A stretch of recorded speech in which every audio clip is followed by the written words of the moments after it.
Welcome to the National Newspaper Publishers Association's Let It Be Known. Yes, indeed, it is a week, or it was a week to remember at the Democratic National Convention in Chicago. We are in DC. I guess where we belong, huh? Where more stuff is going on. Look, you saw a little bit of the crowd there in the media role. I see David Youngblood watching this morning. David was among them. David came by and said hello and hung out for a little while. We was glad to see him and had a good time. It was quite the week. Kamala Harris, Vice President Kamala Harris, officially the Democratic nominee for president, the first Black woman to be a major party nominee. So it's getting interesting as we um, boil down. Was it 70 some odd days remaining until the election, and a couple of weeks supposedly till the first debate between Kamala Harris and Donald Trump. But as Austin sends this morning, this news this morning that reads that former President Trump suggested last night that he might skip the debate after agreeing to participate last month. The debate is scheduled for September 10th and carried by ABC News. But this is what the former president says. He says, quote, I watched ABC fake news this morning. Both lightweight reporter Jonathan Call's ridiculous and biased interview of Tom Cotton, who was fantastic. He puts, of course, with his exclamation points, and they're a so-called panel of Trump haters. And I asked, why would I do the debate against Kamala on that network? And so that seemingly throws the debate into doubt. Um, Something that it's not a surprise if it doesn't come off, because he's been pushing for a debate on Fox News, and with all the problems that Fox has had in the past, the big, huge $780+ million lawsuit, all that pertains to the 2020 false claims. And so, why would they want to do that? Why would the vice president and her team, especially with all the momentum that they have gained, and certainly the convention, and we're going to talk about the convention a little bit more this morning, but certainly, why would they want to go on Fox News and do a debate? Are you kidding me? And how about this? Blacks for Trump continues to be reminded he could care less about you. We're going to talk about that this morning as well. I saw something really interesting over the weekends. David Childs says, good morning, and it's great to see you as well, David. We're going to talk about that this morning. And also, felony charges have been dropped against two officers in the raid on Breonna Taylor that led to her death. And so these officers are not going to be held accountable. Also, interesting few days for superstar Jermaine Dupri after he went viral for his what appeared to be a very uneducated rant about Vice President Kamala Harris's job as vice president. But he cleared some things up with Roland Martin, and he came out swinging, saying that folks totally misunderstood or took out of context what he said. Wow. I think it's David Childs' effect. Also this morning, Barry Bonds, my favorite baseball player, at least um, the man I believe is the greatest baseball player of all time. He got inducted into the Pittsburgh Pirates Hall of Fame, but baseball's Hall of Fame continues to ignore the man who is, without question in my mind, but arguably the greatest to ever play the game. But first, our week at the DNC. If there was one thing that Democrats can agree going forward, one thing, not my cough, but one thing is that there is a renewed feeling of hope in the air. These conventions, now, granted, I'm sure during the Republican National Convention a month ago, they felt the same. But in watching that convention, it was hard to discern that, gosh, that they may have felt the same, that they had the same aura and atmosphere. After all, look, their biggest act was Kid Rock. You had Little John come out and shock everybody. Turned down for what? I mean, he turned it out too. Um, and not to mention Pink and her daughter. That was lovely. Their performance. Stevie Wonder, of course, Higher Ground. Um, one of the best. I can't make it this morning. One of the best renditions of Higher Ground. Raised a working mother. I had a summer job at McDonald's. Donald Trump worked hard. I think she has a clip for us here. Um, but the higher ground that, I mean, his performance um, was absolutely, I thought, tremendous. Um, I mean, we've seen him perform the song like dozens of times before, but I thought this was vintage Stevie Wonder on the stage last week at the DNC, as was John Legend and Sheila E.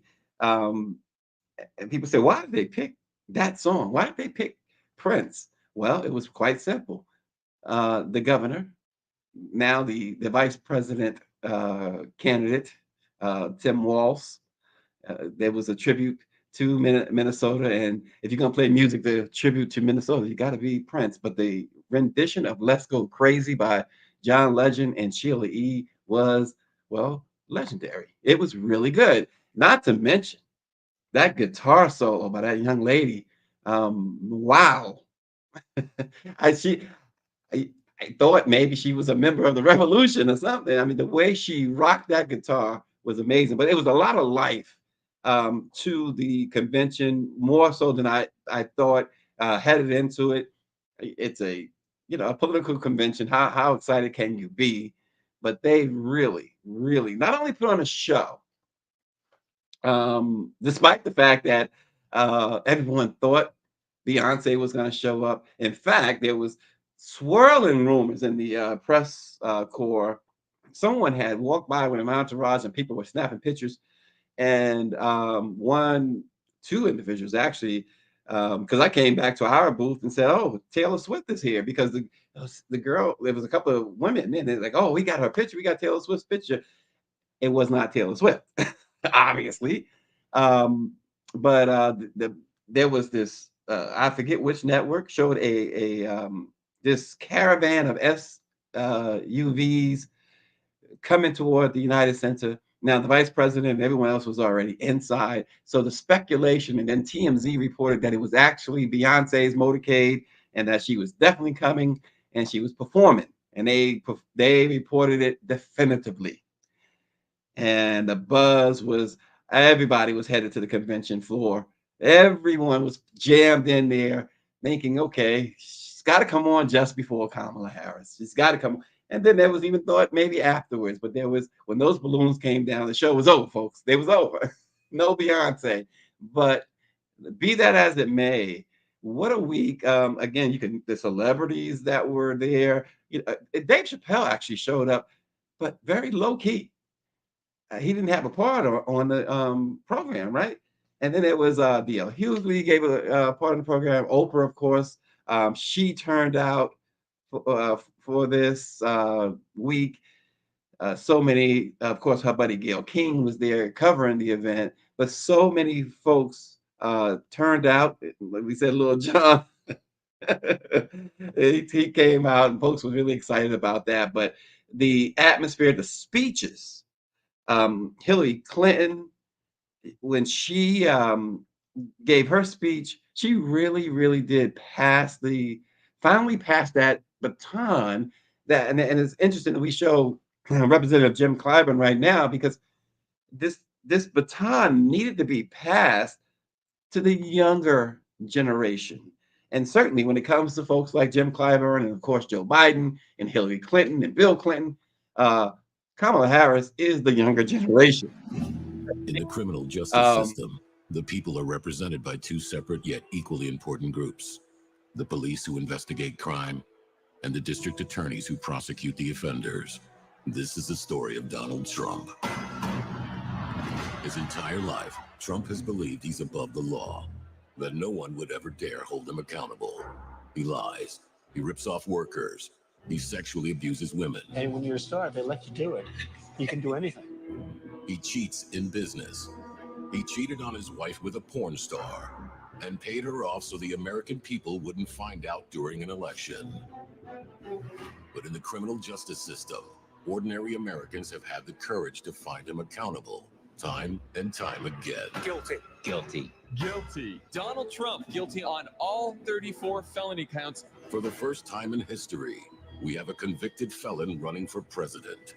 And to take on this case, we need a president who has spent her life prosecuting perpetrators like Donald Trump.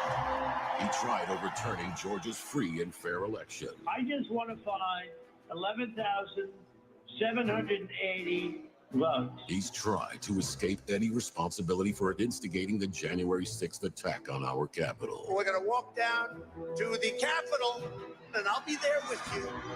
And if elected, Trump has promised to overturn laws that would keep him accountable and exact retribution on anyone he considers an enemy, even warning of a bloodbath if he doesn't get his way. So we, the people, have a chance to render our own verdict on Donald Trump. We are the jury he most fears. When we vote this November, we vote for justice, accountability, and the rule of law that keeps America free. That actually blew everybody away at the convention. Because again, we as I said, they were passing the torch. They were finally getting younger. They had finally gotten younger. And Governor Walz is 60 years old. And people say that's not young, but his spirit, his attitude, everything else, he has that energy of a younger person, which is in total contrast. Again, there's no shade against the President Biden, but total contrast. And his son, what a moment. I don't care if you're whether you're into politics, whether you're into this or that, whether you're not into politics. That was a moment of moments that his son crying and yelling out, "That's my dad." That was an awesome, awesome moment. Hopefully we'll see that in a campaign ad as well. But that was some campaign ad right there. That Law and Order, it blew the house down at the DNC. David can tell you about that. And there's that viral moment right there. And I tell you what, I don't know the Waltzes, but that was, that was pretty cool. That young man, that's my dad. And it was really, really cool. Love that moment. And another moment that Power 96 brings up is the 12-year-old black kid, Noah from Georgia. He literally walked the halls and ran off Charlie Kirk and Mike Lindell. He needs, according to Power 96, little Noah needs a full scholarship to a college of his choice. And there was some protests going on as well, as you would expect.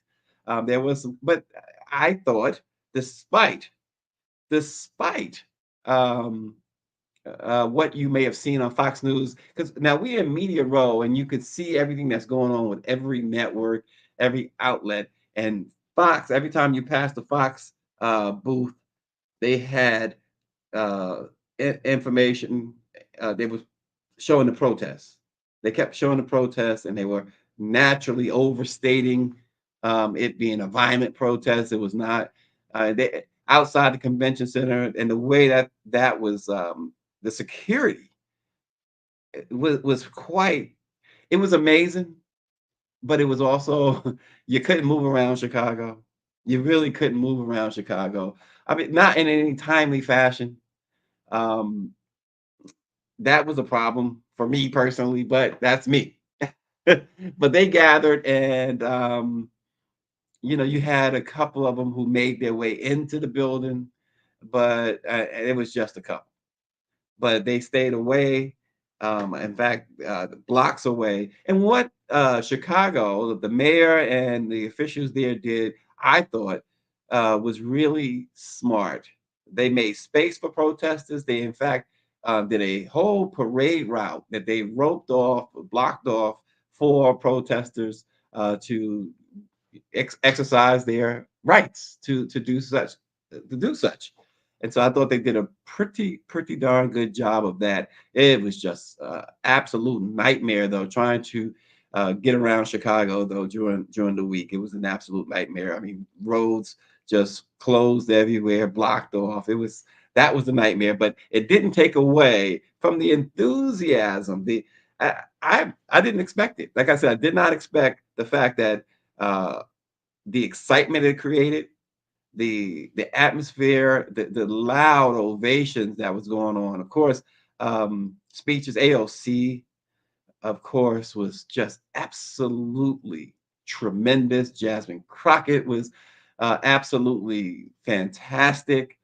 They really, and I mentioned Hillary Clinton, they really brought their A game speeches to the convention. Even we saw Congressman James Clyburn. They all brought the heat, and it was really interesting to see Democrats really come out swinging.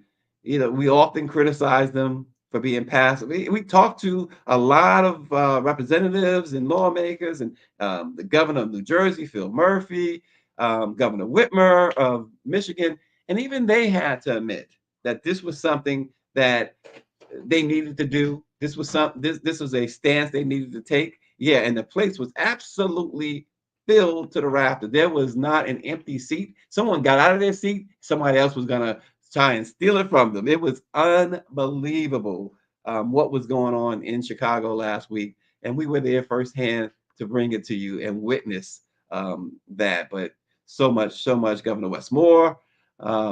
We got a chance to speak to the mayor of the young mayor of Baltimore, of course, mayor of Atlanta, and so many others. We spoke to. And one of the things I wanted to point out, I mentioned Governor Murphy from New Jersey, and I think this is extremely important. After I cough, and I hear my brother back here, it sounds like he's pouring something. I hope he's bringing it to me before I choke to death. I'll just give some water or something. But I want to point this out because we hear so much about the stimulus check that had Donald Trump's name on it back during COVID. And thank you, sir. You got some water. Oh gosh, lifesaver. And the one thing that goes with a lot of folks seem to go unnoticed is that it was the Democratic led Congress that passed the bill for the stimulus. Spike Lee, of course, was there, as you see in the picture. Dr. Nicole says, "Hey, Monty." um, And so we got these stimulus checks. Many people got stimulus checks, and Donald Trump insisted on signing them and have his name on it. And so we heard like Sexy Red and others talk about, oh, Donald Trump gave us the stimulus. He gave us the $1,200 or whatever. Well, Governor Murphy, before COVID, signed into law, if you're a New Jersey resident, signed into law a what they call the Anchor program. It's a tax rebate program, and we know New Jersey property taxes are pretty high. Homeowners get twice a year $1,500 checks twice a year, and that's been going on. It was signed retroactive to 2018, and so it goes on throughout his entire 4-year governorship. And you hear very little about that. But I thought it was important when we were speaking with Governor Murphy that actually came up. In fact, I brought it up, and he was pretty glad I brought it up too. But so when you want to give credit where credit is due. That $1,200 stimulus check was from Congress, not from the president, and he could have done it if he wanted to do it, but Congress actually forced him to do it. So anyway, we saw a lot during the convention. Of course, the vice president, she came up and outlined some of her major policies. She also brought up the Israel-Gaza war. She said she wants to find a way toward peace for both populations. Many of the delegates on the final day too, and I thought this was interesting too, and maybe David found this interesting. They wore white in support of the women's suffrage movement. It was really, really cool to see all these folks in white. Oprah Winfrey was there. She made her return to the political arena 16 years after she famously, and in a rare move for her, endorsed Barack Obama for president. She was dressed in a purple suit and voiced her support for Kamala Harris, not because she's a Democrat, she said, but because it just makes sense. Lots of really good stuff, folks, from the Democratic National Convention. We was glad the Black Press, we are glad that we were able to bring that to you. And by the way, that young lady on the guitar solo, Ari O'Neill is her name, that did the guitar solo on Let's Go Crazy. What a performance. John Legend, Sheila E., and Ari O'Neill doing Let's Go Crazy. And as we mentioned, Pink and her daughter, I thought that was a tremendous moment as well. I'm not really into Pink, but it was really nice touch. Her and her daughter coming out and performing the way they did. And of course, everyone was excited when the Obamas took the stage. Michelle led it off. She took the stage on the second day to celebrate Kamala Harris's nomination, and she says, quote, "Something wonderfully magic is in the air." And she got a loud and long standing ovation from the crowd. And you remember, and it was so interesting that we asked several people. Michelle Obama, of course, famously said, "When they go low, we go high." And we asked several lawmakers and several Democrats, what was they expecting this time? Were they expecting some similar sentiment about going low? They said, absolutely not. Their forever first lady was going to bring the heat, and she did. She says, we're feeling it here in this arena, but it's spreading all across the country. And she says, we love a familiar feeling that's been buried too deep for far too long. She says, it's the contagious power of hope. And she became emotional when she noted that hope was a leading message in Barack Obama's presidential campaigns. And she said that now, thanks to Vice President Harris, America hope is making a comeback. She also gave a hard critique of Trump, addressing his questionable business dealings, and everybody roared when she dropped the mic and said that who's going to tell him that the job he's currently seeking might just be one of those Black jobs.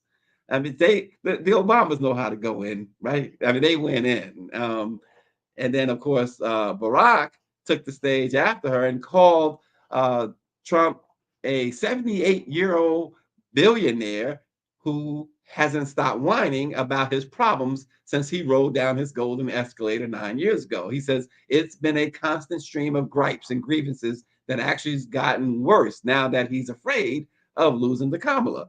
The childish nicknames and crazy conspiracy theories and weird obsession with crowd sizes, he said. Oh gosh, he says it just goes on and on. The other day, he says, I heard someone compare Trump to the neighbor who keeps running his leaf blower outside your window every minute of every day. Oh man. And who was it, Greer, who said Trump, was it Obama who said Trump is like that person that you broke up with? and he won't go away. Like, wow. It was really interesting. Speaking of Trump, well, before I get to that, that's a good point, Power 96. He mentions whoever brought up Miss Fannie Lou Hamer, 60 years to the day. VP Harris accepted the DNC nomination. Mrs. Hamer gave her speech. It's just amazing. And yeah, David, Trump was opposed to the stimulus and only agreed to sign if his signature was on the check. But speaking of Trump, how does it feel? And we said, like, this jilted lover type. How does it feel to be jilted by your lover? Well, a bunch of Black MAGA supporters found out the hard way when they gathered with great anticipation that their leader, Trump, would drop in after a rally and at least say hello. That's all they wanted. A simple hello. They had turned out and stayed out for quite a bit of time waiting for their hero. His motorcade actually appeared to pull up, but apparently the crowd was a little too Black for Trump's taste. And there, I think we got sound. Do we have sound there too, Greer? Let's check this out.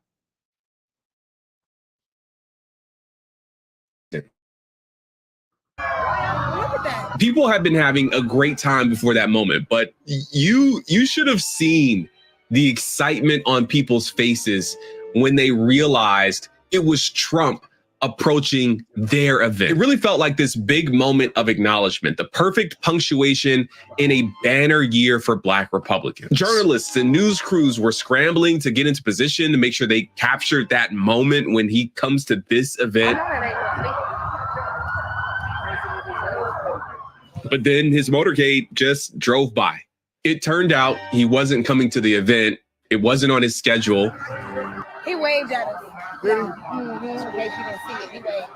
The disappointment for this group of Black Republicans was tangible and kind of poetic. Make American politics inhospitable to racists. I'm all in on that platform. But the reality is that racists, or at least racism enablers, were present and accounted for at the RNC. They were given stage time, had exclusive access, and seemed central to the whole operation. And I'll tell you what did not feel central. Black people.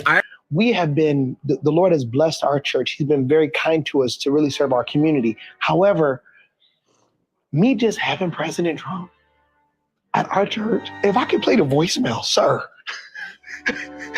these are the ones I haven't had time to delete. If I could send you the emails where it's like, really? I mean, people that I thought loved me, they're like calling me everything but a child of God. I'm like, hold on for a second. Can we have a conversation? Why are you like, how does that make you feel? You know, I was a drug dealer. I was a street pharmacist, right? They don't even know that this qualified person exists, right? Sure, I hear you. The pathways are the problem. And a lot of what diversity, equity, and inclusion is doing is creating those and helping to clarify those pathways. And so framing it as an unqualified person getting the job when we know, you and I both know, that there are plenty of qualified Black people or Latino people or women who don't end up with jobs. 100%.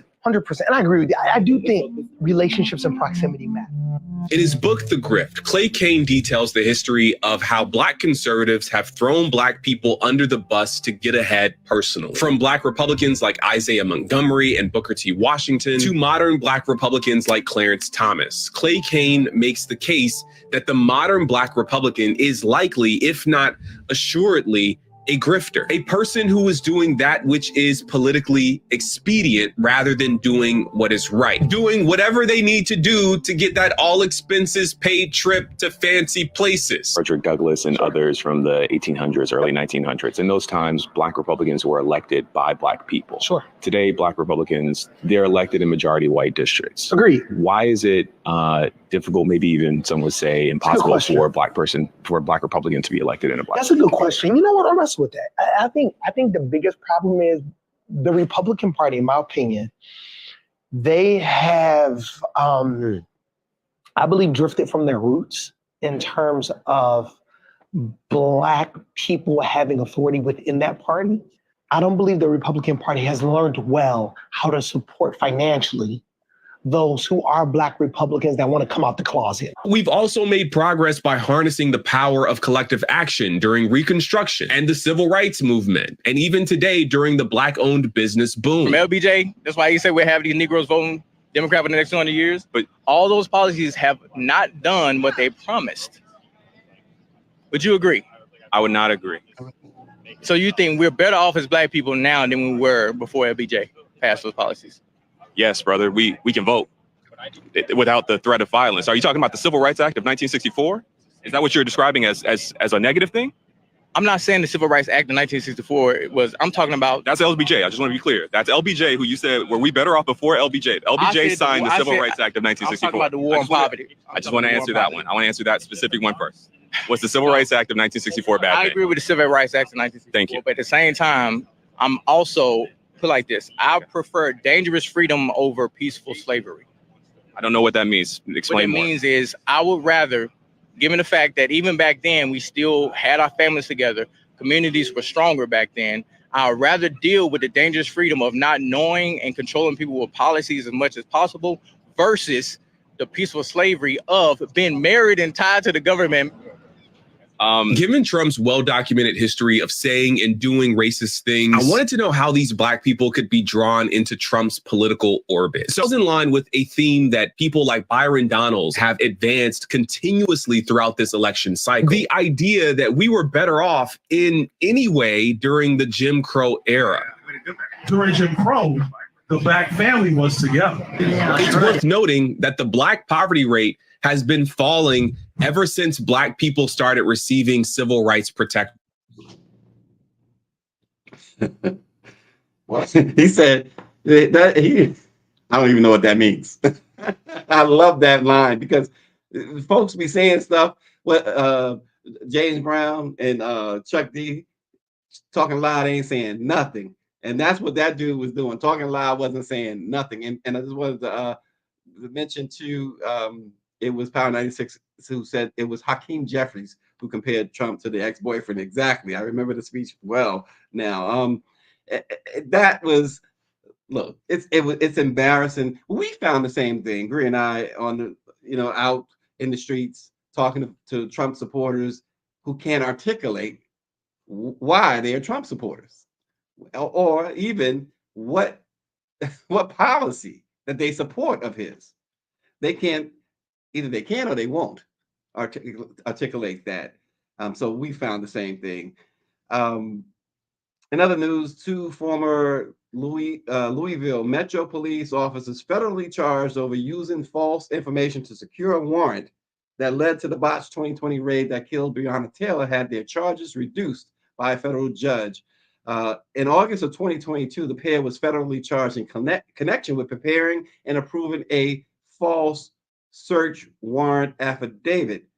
Investigators alleged that they knowingly made false statements on the search warrant and omitted key facts and was not supported by probable cause. U.S. District Court Senior Judge Charles Simpson III dismissed the felony deprivation of rights under the color of law charges against former Detective Joshua James and former Sergeant Cal Meany. And so in the end, they blamed Breonna Taylor's boyfriend for pulling the gun, when in fact it had been long established that he legally had a right to have that firearm and pulled it after they broke into the home, him not knowing initially that this was law enforcement breaking in. and they started shooting, ending in the death of Breonna Taylor. So they won't be held accountable. Jermaine Dupri shared a video testimony in response to the 2024 Democratic National Convention, where the Georgia delegation joined other states to officially nominate Kamala Harris as the party's presidential nominee. According to Jermaine Dupri, the DNC is doing amazing, but he feels Harris has a pretty difficult job serving as the country's vice president while also running for president. In a video captured by the Art of Dialogue, Jermaine Dupri recalled his second meeting with VP Harris, where he asked her about implementing policy changes as president that have seemingly gone unanswered while she serves as VP. He goes on to say, what makes y'all believe that she's going to get this stuff done if she becomes president and she's already in the House? And so obviously many people jumped on him on social media, and that video, and many of you might remember that video from what is the 70s. Today, I'm still just a bill. Well, was broke down how it all works, right? And Jermaine got really upset. He said folks misunderstood him or misheard him. Well, Roland Martin was one of those who heard what he had to say and invited Jermaine to a Instagram Live, which they did yesterday. And Jermaine says that I'm not a Republican. He immediately stated, I'm not a Republican. He said, let's be clear, I am with Kamala Harris. He says, and I feel like a lot of y'all was just talking stuff because y'all thought I was on the other side. He says, I think that a lot of y'all jumped the gun. He says, first of all, y'all got the message because I seen the message actually popping up, which is the day after Kamala Harris had her speech. So I guess that made y'all believe that I was speaking as we saw the speech. And then this is what I talked about. So he clarified that his comments were in reaction to a Republican commentator critically insinuating that if elected, Vice President Harris may not have an impactful administration based off the perception of her tenure as vice president. He says he wasn't asking that question. I was telling y'all what he kept saying. And I was wondering why the people weren't screaming this, what everybody's screaming at me. And so they should be screaming that this guy needs a lesson in civics, not him, because he understands the job of the vice president, and he understands that the vice president does indeed play second fiddle to the president, which a lot of people, including myself, when I saw Jermaine Dupri's message, I did not realize or even hear him say that he was responding to this Republican, but that's what his response was. He's trying to break it down for the Republican guy who claimed that Vice President Harris would not be able to accomplish anything as president because she had an opportunity as vice president and she didn't. So that was cleared up. JD is back at the picnic. He's back at the barbecue. So for those who took that invite away, it was done prematurely. You can't take the invite away from him. He is not Ice Cube. He is not Killer Mike. He's not them, and they not like us.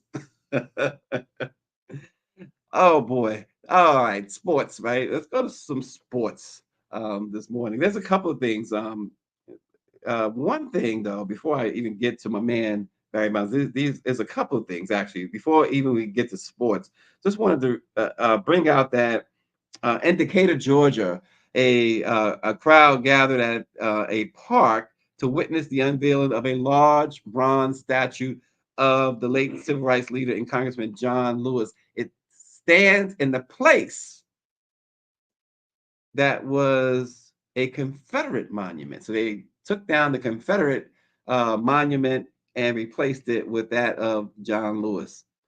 Also, a little bit of sad news. Al Attles, who's one of the first Black coaches in the National Basketball Association, died at the age of 87 over the weekend. He was with the Golden State Warriors for 64 years, the longest with a single franchise for one person in league history, player, coach, etc. He actually coached the Golden State Warriors to the 1975 NBA championship. first black head coach to do that. So he has died at 87 years old. Now I want to get to Barry Bonds because you may have heard me have that argument in the past, and I still say that Barry Bonds belongs in baseball's Hall of Fame. Barry Bonds, in my view, is the greatest player ever to play the game. But he was touched over the weekend in a way he didn't expect when the Pittsburgh Pirates called to let him know that he was being inducted into the club's Hall of Fame. So when that moment arrived, Barry Bonds leaned into it the way he leaned into so many pitches. He donned a gold jacket alongside fellow inductees Jim Leyland, who was his former manager, and Manny Sanguin from the early 1970s Pittsburgh Pirates championship teams.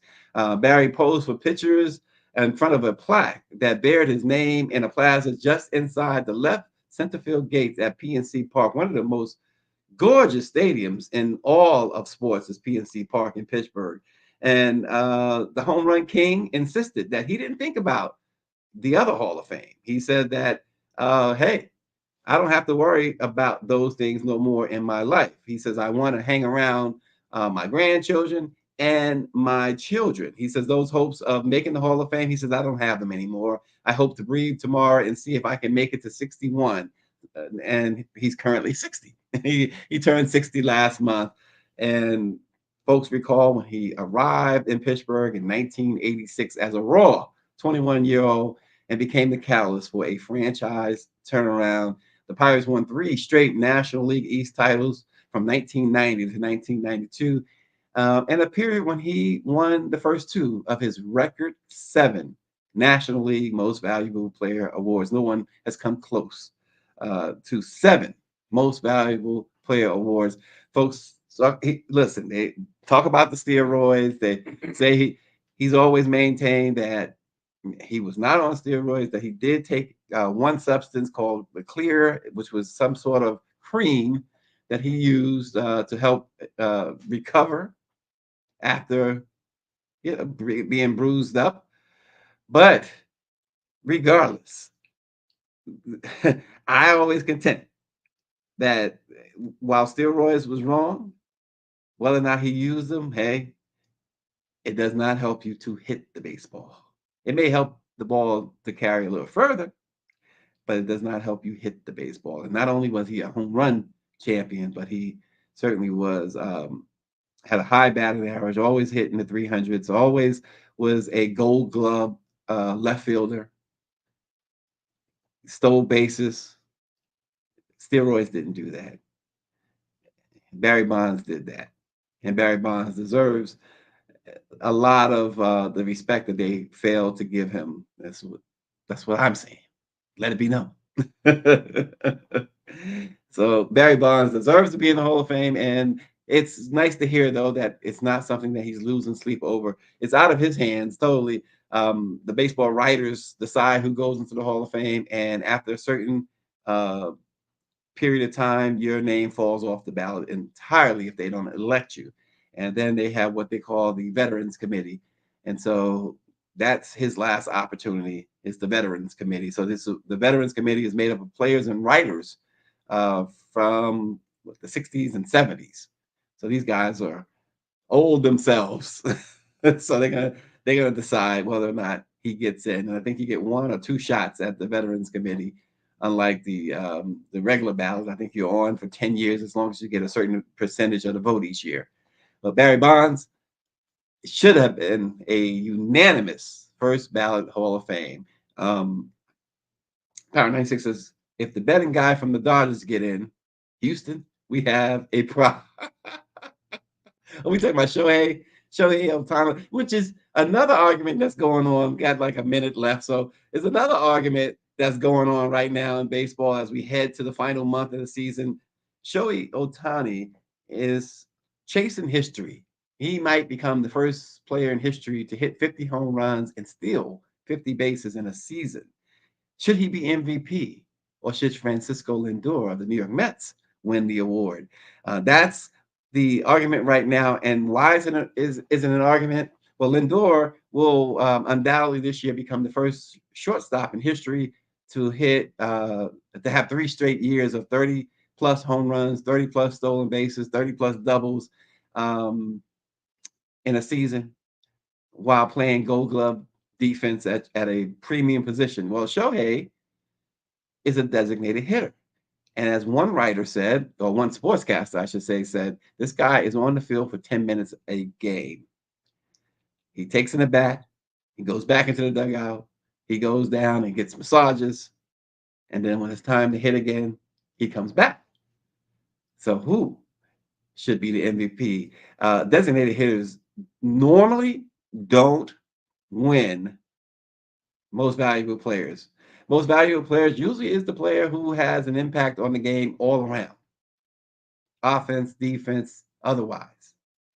A couple of times a pitcher, because of his total dominance, has won the award, but a designated hitter has not. And so I'm with the sportscaster. Give it to Francisco if he continues to perform through this last month of the season the way he has to this point. Southbound 3000 says, can Barry be put into the Black Hall of Fame? Is there a Black Baseball Hall of Fame? Now, you know, they merged now, right? The Negro Leagues, they put all their stats together. And Barry wasn't in the Negro Leagues, Southbound. So no, I don't think there's a Black. I mean, correct me if I'm wrong. I don't think there's a Black Hall of Fame. Otherwise, Willie Mays, everybody would have brought in Barry Bonds by now. Willie Mays happens to be Barry Bonds' he was Barry Bonds' godfather and very close to Bonds' late father as well. So that's the news for today, folks. We are back from Chicago, and we'll be bringing you some fresh information all week long on Let It Be Known. Go to our YouTube page and subscribe, LIBK-News. He says, what about the museum in DC? I'm pretty sure that there's something there at the African American Museum there that is from Barry Bonds. I don't remember seeing it, but I would imagine that there's something there representing Barry Bonds there. So we'll find out. But thanks for watching, folks. We'll see you again tomorrow.